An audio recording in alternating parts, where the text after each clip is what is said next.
किसी ने बहुत खूब कहा है कि ईमानदार और सच्चे दिल वाला व्यक्ति स्वयं को सदा हल्का व तनाव मुक्त अनुभव करता है। नमस्कार दोस्तों, मैं हूं अवंतिका और आप सभी का स्वागत है द स्कूल ऑफ स्टोरीज में।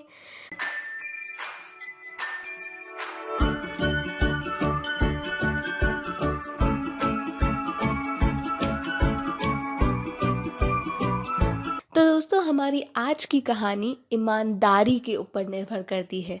हमारी इस कहानी में एक पिता होते हैं, उनके 2 पुत्र होते हैं और एक खुशहाल परिवार होता है। तो एक बार उनके बड़े पुत्र से उसके पिता की पसंदीदा एक मूर्ति होती है जो उसके पिता को बहुत पसंद होती है, वो बड़े पुत्र से भूलवश टूट जाती है। अब जब उसके पिता वो देखते हैं तो उन्हें थोड़ा क्रोध आता है। वो अपने दोनों पुत्रों से पूछते हैं कि ये मूर्ति किसने तोड़ी।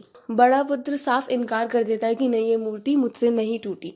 अब वो इस मूर्ति के टूटने का इल्ज़ाम अपने छोटे भाई पर भी नहीं लगा सकता था क्योंकि उसने तो तोड़ी ही नहीं थी, तो वो तो सच बोल देता। तो बड़े पुत्र ने झूठ बोला, वो ईमानदार नहीं था। पिता वहाँ से चले गए, लेकिन बाद में उन्हें ये पता चल ही गया कि उनकी मूर्ति उनके बड़े पुत्र से टूटी है। अब वो दोनों बच्चे ज़्यादा बड़े नहीं थे। पिता ने उन्हें डांटना मारना उचित नहीं समझा। उन्हें प्यार से समझाने गए, उन दोनों को बुलाया अपने कमरे में और उन्हें बोला कि आज हम एक कहानी सुनेंगे। उन्हें कहानी सुनाई। पिता ने दोनों पुत्र को एक ईमानदार राजा की कहानी सुनाई।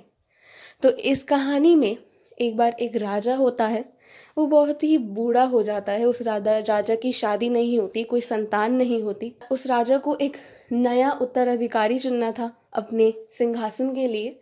तो अपनी सारी प्रजा को बुलाता है और सबको एक एक बीज देता है, एक बीज जिससे पौधा उगता है, सबको एक एक बीज देता है। और वो राजा कहता है कि 1 हफ्ते बाद आप सब मेरे पास इस बीज से उगे हुए पौधे लेकर आइएगा। जिसका पौधा मुझे सबसे सुंदर लगा, सबसे अच्छा लगा, मैं उसी को राजगद्दी सौंप दूंगा। तो सब गए। 1 हफ्ते बाद सब लौटे और अपने साथ बहुत ही सुंदर सुंदर, बहुत ही खूबसूरत पौधे लेकर आए सब लोग। राजा ने सबके पौधे देखे, पर उनमें से केवल एक व्यक्ति था जिसका गमला खाली था।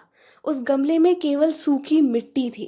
राजा ने उससे प्रश्न किया कि तुमने पौधा क्यों नहीं उगाया, तुम्हारा गमला इतना खाली क्यों है। उस व्यक्ति ने कहा कि महाराज, मैंने बहुत कोशिश की, बहुत प्रयास किया इस पौधे को उगाने की, इसे सुंदर से सुंदर बनाने की, लेकिन ये पौधा उगा ही नहीं।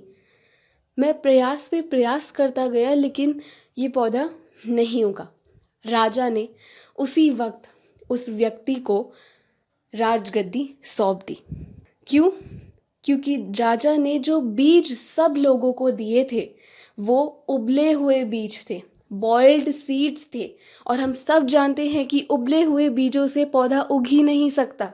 तो वो व्यक्ति, केवल वो व्यक्ति, इतनी सारी प्रजा में से केवल एक व्यक्ति ईमानदार था, ऑनेस्ट था। राजा ने उसी समय उसे राजगद्दी सौंप दी, क्योंकि राजा ने ऑनेस्टी, ईमानदारी की परीक्षा ली थी। तो पिता ने अपने पुत्रों को ये कहानी सुनाई तो उनके बड़े पुत्र को उसकी गलती का एहसास हुआ। उसने पिता को सब कुछ सच बता दिया, अपनी गलती स्वीकार की, पिता से क्षमा मांगी और यहीं पे हमारी कहानी ख़त्म होती है। तो दोस्तों, ईमानदार होना बहुत अच्छा है। अपना हर कार्य ईमानदारी से करना चाहिए। ईमानदारी एक बहुत ही अच्छा गुण है। अगर आप ईमानदार हैं, आपने अपना हर कार्य ईमानदारी से, पूरी निष्ठा से किया है, तो आपके समक्ष कोई भी बाधा नहीं आ सकती। और अगर आएगी भी तो आप उसे आसानी से परास्त कर देंगे। जैसे कि हम कहते भी हैं, honesty is the best policy. और वही इंसान सबसे शानदार और जानदार है जिसके इरादे नेक और ईमानदार हैं। धन्यवाद दोस्तों, आपसे जल्दी मिलेंगे अगली कहानी में। तब तक के लिए धन्यवाद।